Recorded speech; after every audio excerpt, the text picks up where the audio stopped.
Testemunhos para a Igreja, volume 5, capítulo 26, A obra do pastor evangelista. Há muitas coisas que necessitam ser corrigidas nas associações de Colômbia e do Norte do Pacífico. Esses territórios atualmente formam a União do Norte do Pacífico. O Criador esperava que esses irmãos produzissem fruto de acordo com a luz e os privilégios concedidos, mas ficou desapontado. Ele lhes deu todas as vantagens, mas eles não se aprimoraram em mansidão, piedade e beneficência. Não seguiram tal conduta, não revelaram esse caráter nem exerceram aquela influência que honraria mais a seu Criador, enobreceria a si mesmos e os faria uma bênção aos semelhantes. Há egoísmo em seu coração. Gostam de seguir os próprios caminhos e buscar comodidades, honras, riquezas e seu prazer nas mais rudes ou refinadas formas. Se seguirmos a conduta do mundo e a tendência de nossa mente, será isso para nosso maior bem? Não terá Deus, que formou o homem, algo melhor para nós? Sede, pois, imitadores de Deus como filhos amados. Efésios 5, verso 1. Os cristãos devem ser como Cristo, devem ter o mesmo espírito, exercer a mesma influência, ter a mesma excelência moral que ele possuía. Os idólatras e corruptos de coração precisam se arrepender e voltar-se para Deus. Os que são orgulhosos e cheios de justiça própria devem humilhar o eu, arrepender-se e tornar-se mansos e humildes de coração. Os que têm a mente voltada para as coisas do mundo precisam fazer com que os laços do coração sejam arrancados do lixo ao redor do qual eles se apegaram e se entrelacem em Deus. Eles precisam voltar a mente para as coisas espirituais. Os desonestos e mentirosos precisam se tornar justos e verdadeiros. Os ambiciosos e avarentos precisam esconder-se em Jesus e buscar a sua glória e não a deles mesmos. Eles precisam menosprezar a própria santidade e ajuntar tesouros no céu. Os que não oram precisam sentir a necessidade tanto da oração secreta como da familiar, e precisam fazer suas súplicas a Deus com muito fervor. Como adoradores do Deus verdadeiro e vivo, precisamos produzir frutos que correspondam à luz e privilégios que desfrutamos. Muitos estão adorando ídolos em lugar do Senhor do céu e da terra. Qualquer coisa que os homens amem e na qual confiem em vez de amarem ao Senhor e nele confiarem integralmente, torna-se um ídolo e como tal é registrado nos livros do céu. Até mesmo as bênçãos frequentemente se tornam maldição. As afinidades do coração humano fortalecidas pelo exercício são às vezes pervertidas a ponto de se tornarem uma armadilha. Se alguém é censurado, sempre há quem se compadeça dele. Eles passam inteiramente por alto o dano efetuado à causa de Deus pela influência maléfica de alguém cuja vida e caráter de modo algum se assemelha à do modelo. Deus envia os seus servos com uma mensagem àqueles que professam ser seguidores de Cristo, mas alguns são filhos de Deus apenas no nome e rejeitam a advertência. Deus dotou o homem com um maravilhoso poder de raciocínio. Aquele que capacitou a árvore a produzir sua colheita de bons frutos, criou o homem apto a produzir os preciosos frutos da justiça. Ele plantou o homem em seu jardim, e carinhosamente teve cuidado dele, e esperou que produzisse frutos. Na parábola da figueira, Cristo diz: há 3 anos venho procurando fruto. Lucas 13, verso 7. Por mais de 2 anos, tem o proprietário buscado pelo fruto ao qual tem direito de esperar dessas associações. Mas como sua procura tem sido recompensada?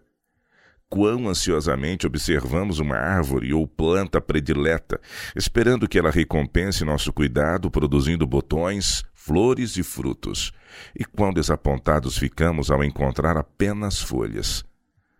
Mas com que maior ansiedade e meigo interesse não observa nosso Pai Celestial o crescimento espiritual daqueles que Ele criou à sua própria imagem e pelos quais consentiu em dar o seu Filho para que pudessem ser exaltados, enobrecidos e glorificados.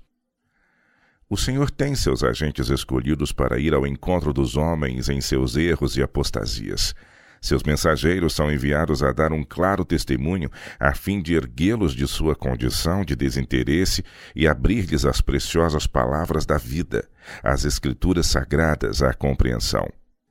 Esses homens não são meramente pregadores, mas pastores, portadores de luz, vigilantes fiéis que verão os perigos ameaçadores e advertirão o povo. Precisam eles assemelhar-se a Cristo em seu diligente zelo, tato amável, esforços pessoais, em suma, em todo o seu ministério.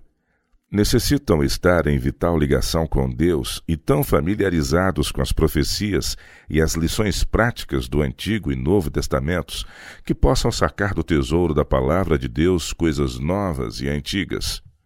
Alguns desses pastores cometem erros no preparo de seus sermões. Exploram cada minúcia com tal exatidão que não dão espaço ao Senhor para conduzir e impressionar sua mente. Cada ponto é estabelecido, estereotipado, por assim dizer, e eles não conseguem sair dessa linha planejada. A continuar assim, produzirão para si mesmos estreiteza de mente, limitados pontos de vista, e em breve ficarão destituídos de vida e energia, como os montes de Gilboa, de orvalho e chuva. Eles devem abrir seu coração e permitir que o Espírito Santo tome posse para impressionar a mente.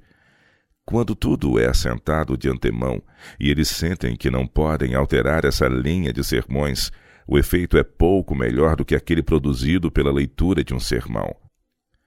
Deus gostaria que esses pastores fossem totalmente dependentes dele, mas ao mesmo tempo deveriam eles estar integralmente providos para toda boa obra.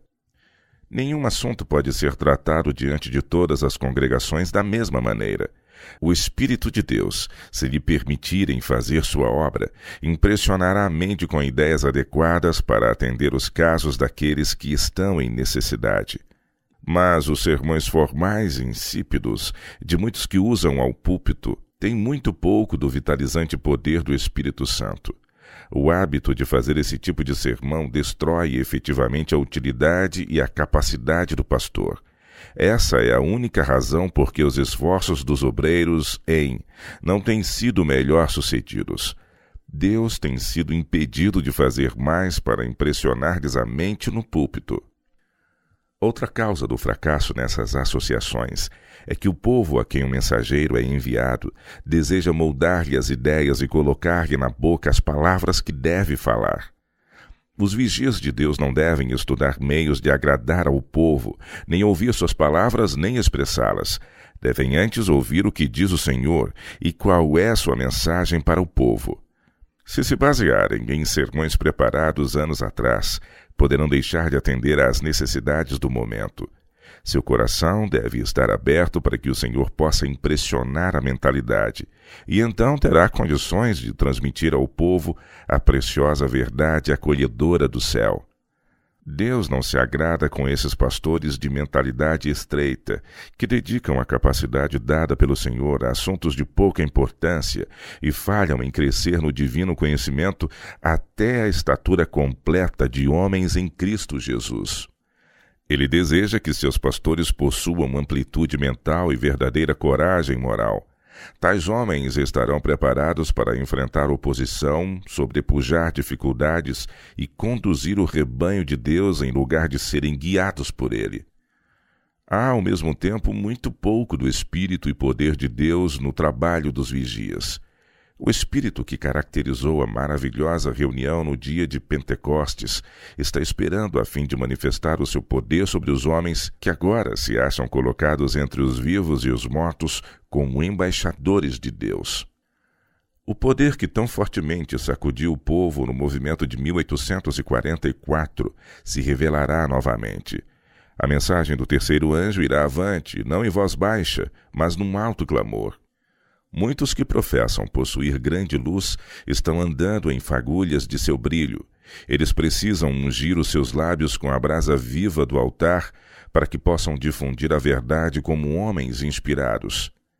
É grande o número dos que vão para o púlpito com discursos sem vida, sem nenhuma luz do céu. há demais da própria personalidade e muito pouco de Jesus nos pastores de todas as denominações. Se Cristo tivesse vindo na majestade de um rei, com a pompa que acompanha os grandes homens da terra, muitos o teriam aceito. Mas Jesus de Nazaré não ofuscou os sentidos com uma exibição de glória externa, a fim de fazer disso a base de sua reverência. Ele veio como um homem humilde, a fim de ser mestre e modelo, bem como redentor da raça humana.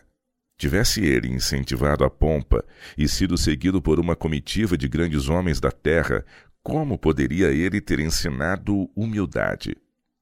Como poderia ele ter apresentado as verdades candentes que ensinou em seu Sermão da Montanha? Seu exemplo foi tal que ele deseja ser imitado por seus seguidores.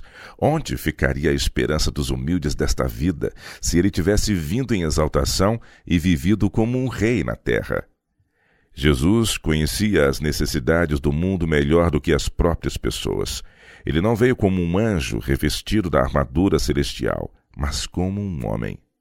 No entanto, com sua humildade se achavam combinados inerente poder e grandeza que espantaram os homens que o amaram. Embora possuindo tal amabilidade e modesta aparência, ele andava entre eles com a dignidade e poder de um rei de origem celeste. As pessoas ficavam assombradas, confusas, tentavam arrazoar sobre o assunto, mas não se mostrando dispostas a renunciar às próprias ideias, cederam lugar a dúvidas e se apegaram à velha expectativa de um Salvador que viria em grandeza terrena. Quando Jesus proferiu o Sermão da Montanha, seus discípulos se aglomeraram em torno dele e a multidão, cheia de intensa curiosidade, também procurou se aproximar o máximo possível. Esperava-se algo fora do comum. Rostos ansiosos e disposição atenta evidenciavam um mais profundo interesse. A atenção de todos parecia fixa no orador. Seus olhos estavam iluminados de inefável amor e a expressão celestial em seu semblante emprestava significado especial a cada palavra pronunciada. Anjos do céu se achavam presentes em meio à multidão atenta. Ali estava também o adversário, com seus anjos maus preparados para neutralizar, tanto quanto possível, a influência do Mestre Celestial. As verdades ali enunciadas atravessaram os séculos e têm sido uma luz em meio às trevas generalizadas do erro.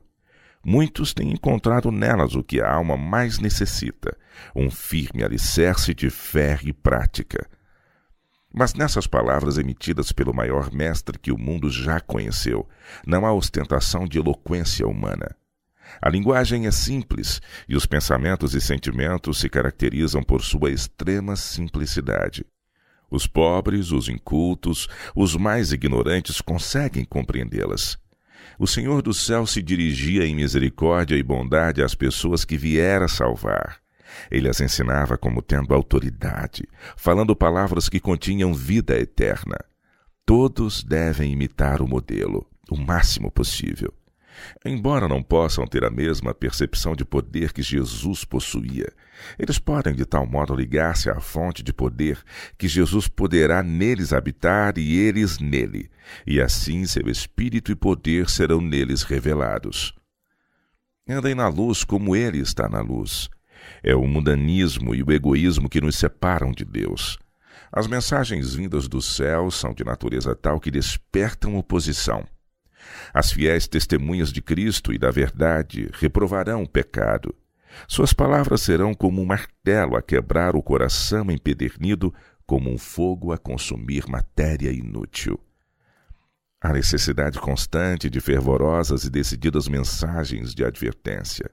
Deus deseja ter homens fiéis ao dever. Na ocasião apropriada, ele envia seus fiéis mensageiros para fazerem uma obra semelhante à de Elias. Pastores como educadores. O estado de coisas é causa de grande pesar. Aquilo que o Senhor se dignou mostrar-me tem sido de caráter a me causar aflição. Quem quer que ali ou for trabalhar daqui em diante, terá serviço penoso e precisará transportar pesado fardo, porque a obra, além de não ter sido fielmente realizada, foi deixada inacabada. E isso é mais grave porque o fracasso não foi totalmente devido ao mundanismo e falta de amor por Cristo e pela verdade por parte do povo. Muito desse malogro permanece à porta dos pastores que, enquanto ali trabalhando, falharam no cumprimento de seu dever. Não possuíam espírito missionário, não sentiram a grande necessidade de ensinar integralmente o povo, em todos os ramos da obra, em todos os lugares onde a verdade alcançou posições seguras. A obra feita totalmente por uma pessoa é extensiva a muitas, mas os pastores não compreenderam isso e falharam em educar as pessoas que, por sua vez, deveriam permanecer firmes em defesa da verdade e instruir outras. Esse modo negligente, frouxo e incompleto de trabalhar desagrada a Deus. O pastor pode gostar de pregar, pois essa é a parte aprazível da obra e é relativamente fácil. Nenhum pastor, porém, deve ser julgado por sua capacidade de falar. A parte mais difícil vem ao deixar ele o púlpito, no regar a semente lançada. O interesse despertado deve ser apoiado por trabalho pessoal, visitar, dar estudos bíblicos, ensinar e pesquisar as Escrituras, orar com as famílias e pessoas interessadas, aprofundar a impressão causada no coração e na consciência. Há muitos que não têm a menor intenção de relacionar-se com vizinhos descrentes e com aqueles com quem entram em contato. Não sentem o dever de sobrepujar essa relutância. A verdade que ensinam e o amor de Jesus deveria exercer grande poder para ajudá-los a vencer esses sentimentos. Precisam lembrar-se de que devem encontrar novamente esses homens e mulheres no juízo. Será que deixaram de proferir palavras que tinham obrigação de dizer? Têm eles, porventura, sentido interesse bastante pelas pessoas para adverti-las, fazer-lhes apelos, orar por elas e evitar todo o esforço a fim de conquistá-las para Cristo? Uniram eles discernimento ao zelo, ouvindo a diretriz dada pelo apóstolo, e salvai alguns, arrebatando-os do fogo. Tende neles misericórdia com temor, aborrecendo até a roupa manchada da carne. Judas, verso 23. Há uma diligente obra a ser feita por todos os que querem ser bem-sucedidos em seu ministério. Rogo a você, caro irmão, ministro de Cristo, que não falhe no cumprimento do dever que lhe foi designado, de educar o povo a trabalhar inteligentemente para amparar a causa de Deus em todos os seus múltiplos interesses. Cristo foi um educador, e os pastores que o representam deveriam ser educadores. Quando negligenciam ensinar ao povo sua obrigação para com Deus nos dízimos e ofertas, descuidam de uma importante parte da obra que seu mestre lhes deixou, e a expressão servo infiel é escrita ao lado de seus nomes nos livros do céu. A igreja chega à conclusão de que se essas coisas fossem essenciais, o pastor a quem Deus enviou para apresentar-lhes a verdade, lhes teria dito. Assim sentem-se seguros e à vontade, enquanto negligenciam seu dever.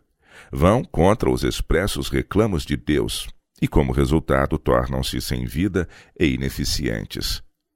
Não exercem influência salvadora sobre o mundo e são representados por Cristo como sal insípido. Grupos de observadores do sábado podem ser constituídos em vários lugares. Não serão regularmente grupos grandes, mas nem por isso devem ser passados por alto.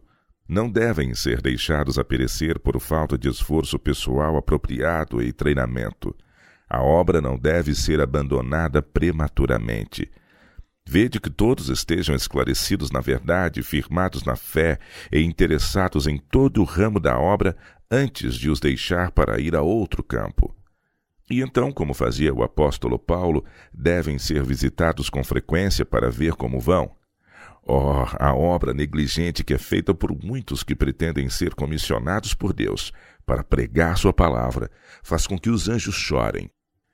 A causa poderia estar em condições favoráveis em cada campo, e estaria se os pastores confiassem em Deus e nada permitissem que se interpusesse entre eles e seu trabalho. São muito mais necessários obreiros do que pregadores, mas as duas funções podem muito bem ser unificadas.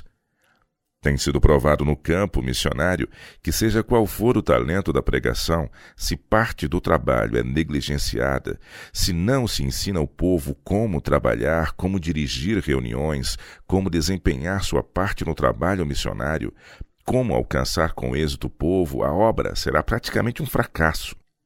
Há também muito a ser feito na obra da escola sabatina. No que respeita a levar o povo a sentir sua obrigação, Deus os chama para que trabalhem para Ele, e os pastores devem guiar-lhe os esforços. O fato lamentável e evidente é que a obra nesses campos deveria estar anos à frente em relação à sua situação agora.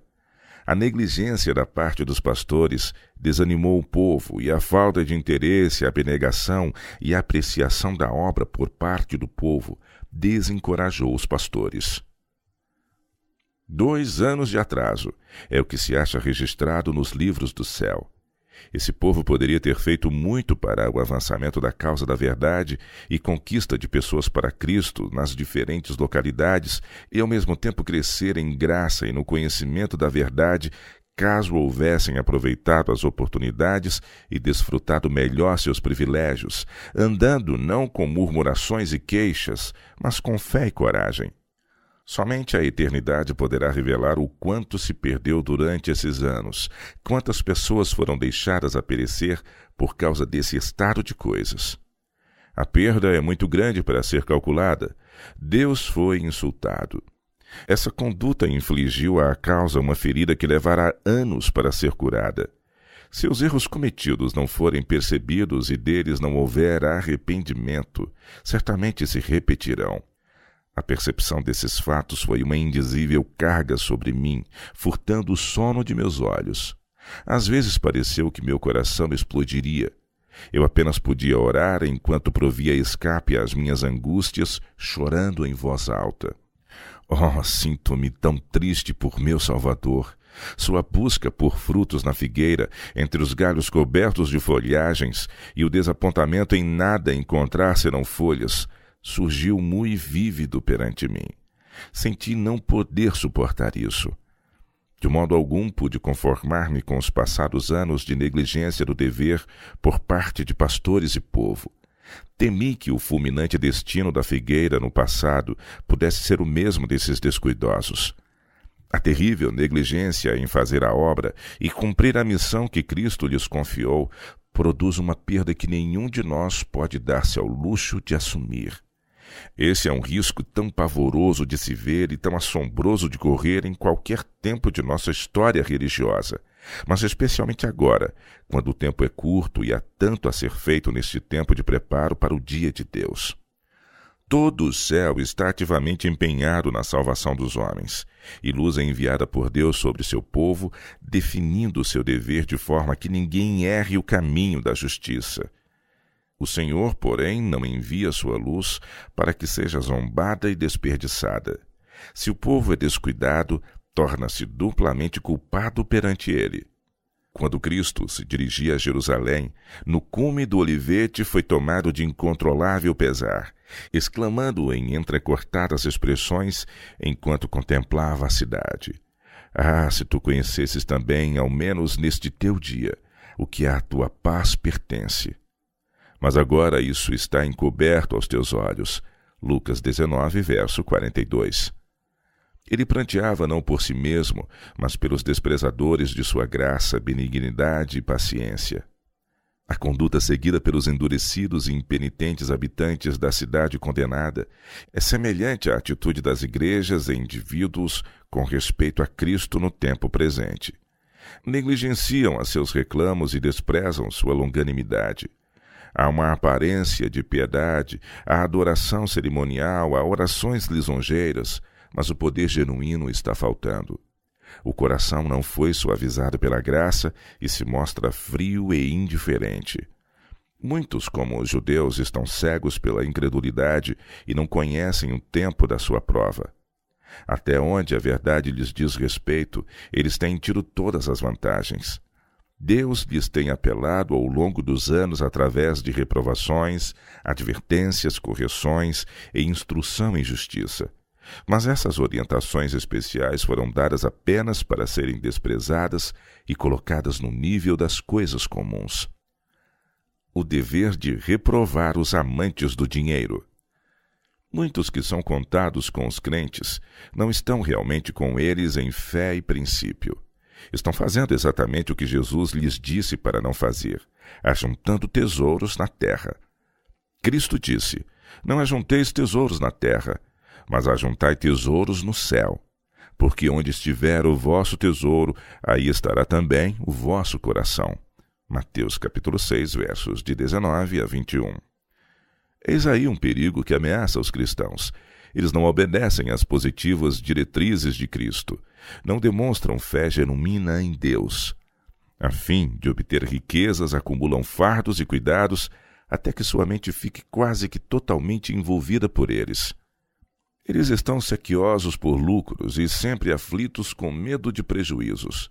Quanto mais dinheiro e terras possuem, mais ansiosos ficam por aumentá-los.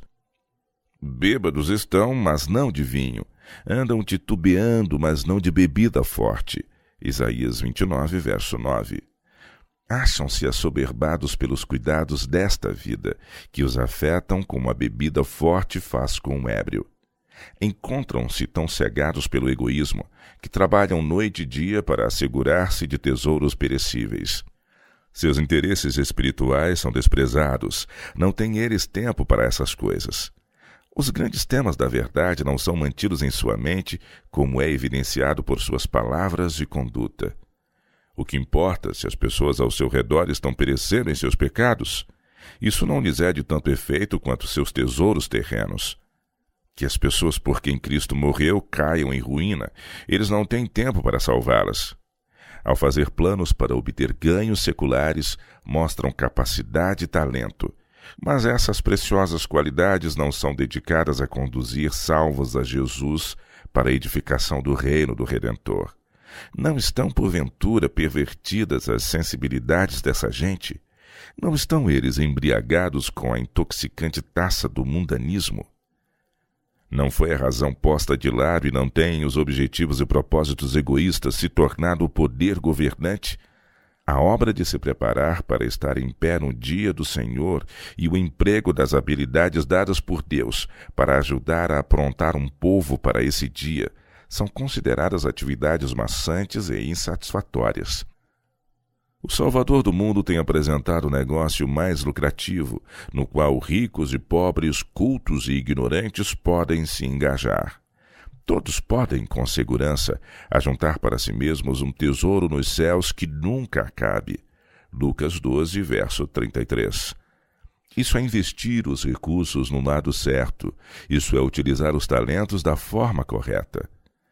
Jesus ilustrou seu ensino com o caso de um próspero fazendeiro a quem o Senhor favoreceu grandemente. Deus abençoou seus campos, fazendo com que produzissem abundantemente, pondo assim em seu poder exercer liberalidade para com outros não tão favorecidos. Mas, quando ele descobriu que suas terras produziram farta messe, além de sua expectativa, em lugar de planejar como aliviar os pobres em suas necessidades, começou a projetar meios de garantir tudo para si mesmo. Quando viu as dádivas do céu enchendo seus celeiros, não expandiu seu coração em ações de graças ao generoso doador, nem considerou que essa grande bênção lhe havia trazido responsabilidade adicional. Em seu natural egoísmo, perguntou: que farei? Não tenho onde recolher os meus frutos. Tomando conselho com seu cobiçoso coração, disse: farei isto: derribarei os meus celeiros e edificarei outros maiores, e ali recolherei todas as minhas novidades e os meus bens, e direi à minha alma: alma, tens em depósito muitos bens, para muitos anos. Descansa, come, bebe e folga. Lucas 12, versos de 17 a 19. Os meios de real prazer e elevação da alma são atividade, autocontrole e santos propósitos, mas tudo o que esse homem se propunha fazer com as bênçãos que Deus lhe havia dado era para degradar. E qual foi o resultado? Mas Deus lhe disse: louco, esta noite te pedirão a tua alma. E o que tens preparado, para quem será? Assim é aquele que para si ajunta tesouros e não é rico para com Deus. Lucas 12, versos 20 e 21. Esse pobre homem rico possuía grande tesouro terreno, mas estava destituído das verdadeiras riquezas. Muitos hoje em dia acham-se sob condenação por razões similares. Torrentes de salvação são derramadas sobre nós do trono de Deus. Bênçãos temporais são conferidas, mas elas não têm sido utilizadas para abençoar a humanidade ou glorificar a Deus. O Senhor é nosso gracioso benfeitor. Ele trouxe luz e imortalidade através de Jesus Cristo. Oh, que cada boca reconheça o grande doador, que cada voz em claros e jubilosos tons proclame as felizes novas de que através de Jesus a vida futura, imortal, é a nós oferecida, e o convite feito a todos para que aceitem esse grande favor. Todos os tesouros do céu são nos trazidos ao alcance, esperando o nosso pedido. Ficaremos surpresos de que esse pobre e rico tenha sido chamado de tolo, porque recuou das riquezas eternas, do dom inapreciável da vida imortal, do eterno peso de glória, e ficou satisfeito com tesouros terrenos efêmeros. Deus prova o homem, alguns de uma forma e outros de outra. Ele prova a alguns concedendo-lhes ricos patrimônios, e a outros retirando-lhes seus favores. Prova os ricos para ver se eles amarão a Deus, o doador, e ao próximo como a si mesmos. Quando o homem faz uso correto desses recursos, Deus se agrada e pode confiar-lhe mais altas responsabilidades. O Senhor revela a relativa avaliação que o homem faz do tempo e da eternidade, da terra e do céu. Ele nos admoestou: se as vossas riquezas aumentam, não ponhais nela o coração. Salmos 62, verso 10. Elas têm valor quando usadas para o bem de outros e a glória de Deus.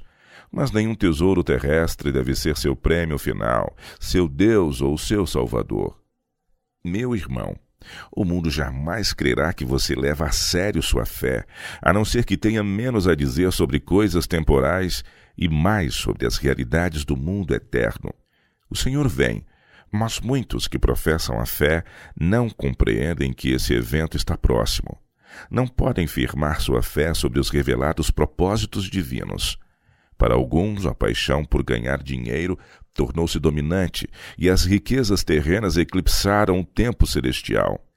As coisas eternas se desvaneceram em sua mente como se fossem de menor importância, enquanto o mundanismo flui qual dilúvio.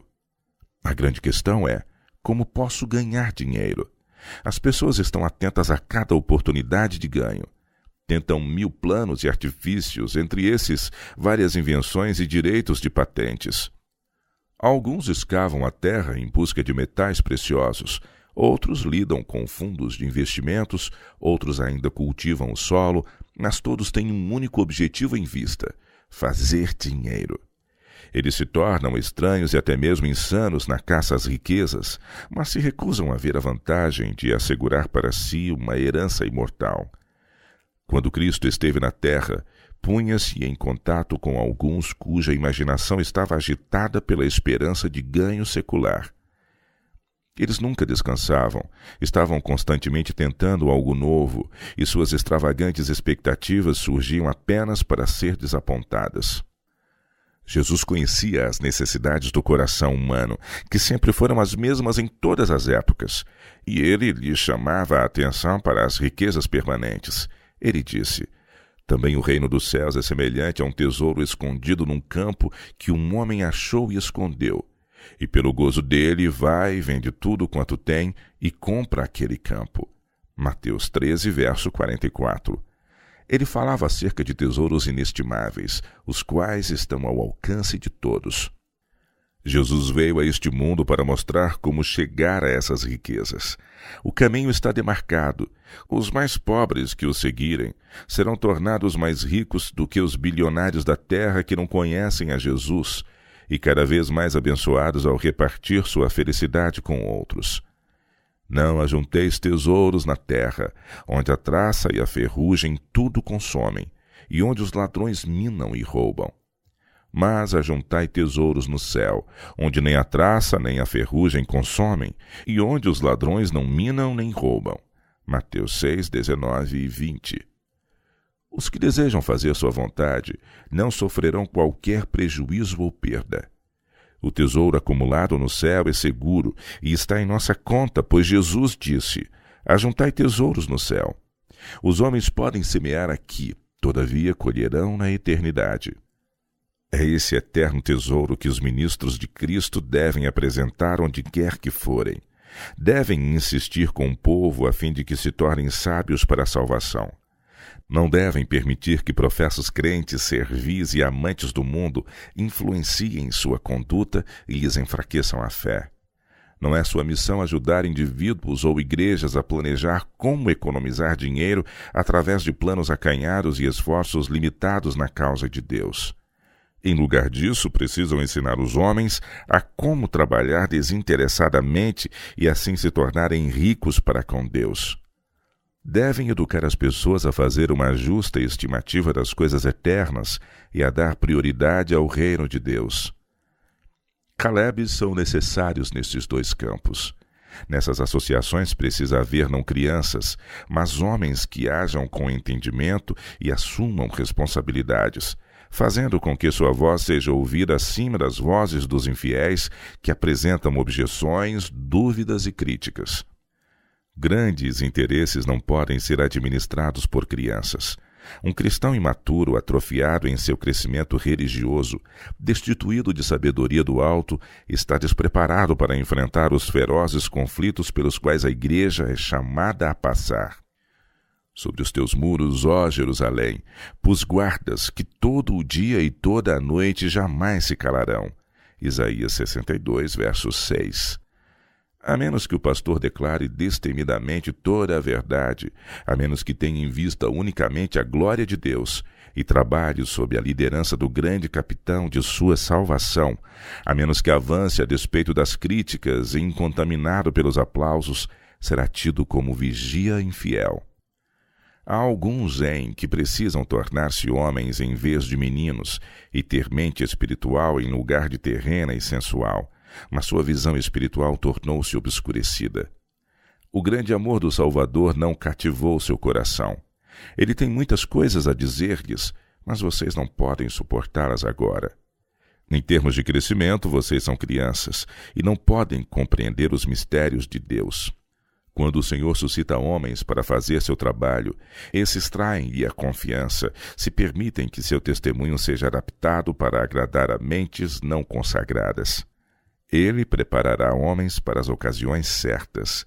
Eles serão humildes, tementes a Deus, não conservadores nem astuciosos, mas homens de independência moral que avançarão no temor do Senhor. Serão bondosos, nobres, corteses. Também não se desviarão do reto caminho, mas proclamarão a verdade em justiça, quer os homens ouçam ou deixem de ouvir.